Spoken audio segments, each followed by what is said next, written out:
মুহাম্মদ আলী জিন্নাহ, অবদান ও সংকল্প। আজ 11 সেপ্টেম্বর 1948 সালের এই দিনে ব্রিটিশ ভারতের 9 কোটি মুসলমান ও 6 কোটি তফসিলি তথা নিম্নবর্গীয় হিন্দুদের ত্রাতা, অবিভক্ত ভারতের অবিসংবাদিত নেতা ও পাকিস্তানের প্রতিষ্ঠাতা মুহাম্মদ আলী জিন্নাহর মৃত্যুবার্ষিকী। কিন্তু আফসোসের বিষয়, আজও এক শ্রেণীর মুসলমান তার অবদান ও সংকল্প নিয়ে সন্দিহান। তাদের উদ্দেশ্যে আজকের কলাম লেখা, যেখানে জিন্নাহর অবদান ও সংকল্প কিছু তুলে ধরা হল। মুহাম্মদ আলী জিন্নাহর অবদান। প্রখ্যাত মার্কিন ইতিহাসবিদ ড স্ট্যানলি ওলপার্ট বলেছিলেন, এই পৃথিবীতে খুব কম লোক আছেন যারা ইতিহাসের গতি পরিবর্তন করে দিতে পারেন। আরও কম লোক আছেন যারা পৃথিবীর মানচিত্র সংশোধন করে দেন, এবং এমন ব্যক্তি কদাচিৎ পাওয়া যাবে যিনি একটা জাতিরাষ্ট্র সৃষ্টির কৃতিত্ব দাবি করতে পারেন। অথচ মুহাম্মদ আলী জিন্নাহ উপরিউক্ত তিনটি কাজই করেছেন। 1876 সালের 25 ডিসেম্বর করাচিতে গুজরাটি মুসলিম পরিবারে মুহাম্মদ আলী জিন্নাহর জন্ম। তার বাবার নাম জিন্নাহভাই পুঞ্জা ও মায়ের নাম মিঠাবাই। মূলত ব্যবসা শেখার উদ্দেশ্যে কৈশোরে তাকে লন্ডন পাঠানো হয়, কিন্তু তিনি সেখানে কোনো সাধারণ ব্যবসায় নয়, আইন ব্যবসায় শিখলেন। নির্ধারিত সময়ে রেকর্ড ভঙ্গ করে লিঙ্কন ইনের ইতিহাসে সেরা ছাত্র হয়ে লন্ডনে আইন পেশায় যোগ দেন। লন্ডনে থাকাকালীন তিনি ভারতবর্ষের রাজনীতি, বিশেষ করে সাম্প্রদায়িক বৈষম্য নিয়ে উৎকণ্ঠিত ছিলেন। ভারতীয় জাতীয় কংগ্রেসের একসময়ের সভাপতি ও ব্রিটিশ পার্লামেন্টের প্রথম ভারতীয় সদস্য দাদাভাই নৌরোজির ব্যক্তিগত সহকারী হিসেবে রাজনীতিতে হাতেখড়ি তার। 1904 সালের ডিসেম্বরে কংগ্রেসের 20তম বার্ষিক অধিবেশনে অংশ নিয়ে আনুষ্ঠানিকভাবে রাজনীতিতে যোগ দেন তিনি।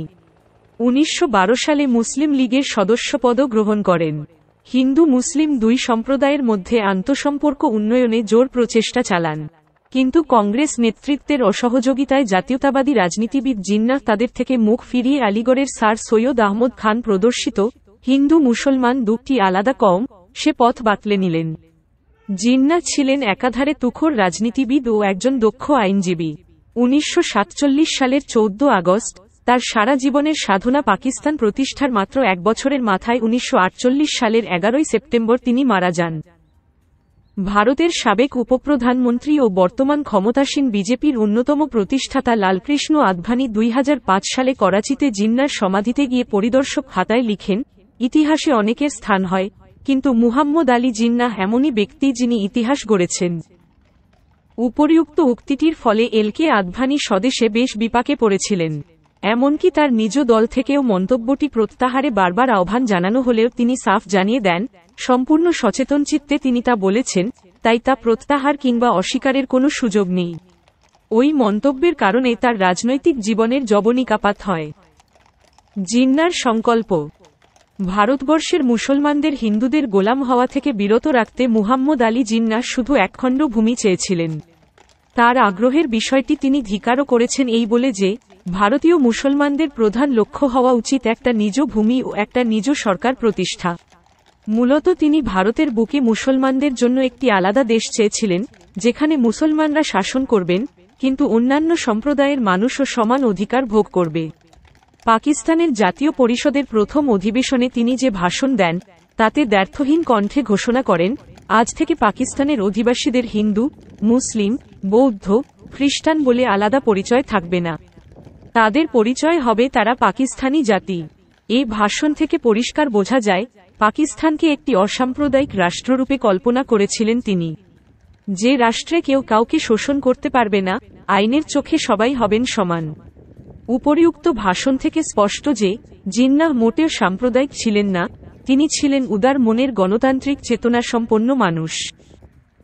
জিন্নাহ উপমহাদেশের মুসলমানদের জাগতিক নেতা ছিলেন বটে, কিন্তু আধ্যাত্মিক নেতা তিনি কখনো হতে চাননি। তার প্রতিষ্ঠিত রাষ্ট্রটি ইসলামী রাষ্ট্র হবে নাকি সেকুলার রাষ্ট্র হবে তাও তিনি নির্ধারণ করে যাননি। সে বিষয়ে তিনি বলেছিলেন, আমরা নিজেদের মধ্যে ঝগড়া করার সময় পাব এবং এসব বিবাদ বিসম্বাদ মিটিয়ে ফেলারও সময় পাব, যাতে ভুল ও জখমগুলো সরিয়ে ফেলা যাবে। প্রকৃতপক্ষে জীবনের শেষ পর্যায়ে এসে পাকিস্তান হাসিল করতে সক্ষম হন তিনি। 47 এর 14 আগস্ট পাকিস্তান হাসিলের ঠিক এক বছরের মাথায় 48 এর 11 সেপ্টেম্বর তিনি ইন্তেকাল করেন। ফলে তিনি নতুন দেশটির জন্য কোনো ধরনের শাসনতান্ত্রিক কিংবা অর্থনৈতিক রূপরেখা দিয়ে যেতে পারেননি। কিন্তু তার তৈরি করা পাকিস্তান হচ্ছে পৃথিবীতে একমাত্র মুসলিম রাষ্ট্র, যেটা মুসলিম জাতিসত্তার ভিত্তিতে তৈরি হয়েছিল। মুহাম্মদ আলী জিন্নার মাতৃভাষা উর্দু ছিল না। ধন দৌলতের প্রতিও তার কোনো মোহ ছিল না। খ্যাতনামা আইনজীবী হিসেবে বিপুল অর্থ উপার্জনের মাধ্যমে যে অগাধ সম্পত্তির মালিক তিনি হয়েছিলেন তা একমাত্র কন্যাকে দান না করে দেশের জন্য দান করে গিয়েছিলেন। এমন ব্যক্তির কাছে পূর্ব ও পশ্চিম পাকিস্তানের দুই অঞ্চলের অধিবাসীদের স্বার্থকে তার মতো ন্যায়নিষ্ঠ ব্যক্তির সমান দৃষ্টিতে দেখাই স্বাভাবিক। কিন্তু অনেকে মহৎ এই নেতার কীর্তি আজও যথাযথভাবে মূল্যায়নে ব্যর্থতার পরিচয় দিচ্ছেন। পরিশেষে একটি কথা বলতে চাই, ইয়াহিয়া ভুট্টো গঙের দেশবিরোধী ধ্বংসাত্মক কার্যকলাপের দায় জিন্নার ওপর বর্তায় না। অন্তত বস্তুনিষ্ঠ ইতিহাস তাই বলে।